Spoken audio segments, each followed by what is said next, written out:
Bintang sinetron Tyas Mirasih digugat cerai Raiden Sujono ke Pengadilan Agama Jakarta Selatan.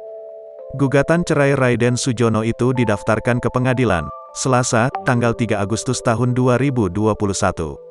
Pernikahan Tyas Mirasih dan Raiden Sujono kini terancam bubar setelah 4 tahun menikah.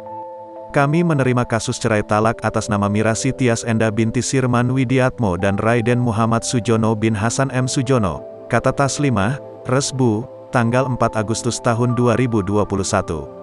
Taslimah adalah Humas Pengadilan Agama Jakarta Selatan. Menurut Taslimah, Raiden Sujono mengajukan permohonan talak melalui kuasa hukumnya. Permohonan talak Raiden Sujono terhadap Tyas tercatat di nomor perkara 2663, PDT, G-2021-PA.JS. Taslimah belum menjelaskan alasan Raiden Sujono mengajukan permohonan talak. Ini masih dalam proses karena baru saja mendaftarkan perkara. Gugatan diajukan secara ekor, ucap Taslimah. Tyas Mirasih dan Raiden Sujono menikah di Pelataran Cilandak, Jakarta Selatan, pada tanggal 8 Juli tahun 2017. Selama 4 tahun menikah, Tyas Mirasih dan Raiden Sujono jauh dari kabar miring. Tyas Mirasih dan Raiden Sujono belum dikaruniai anak sejak menikah.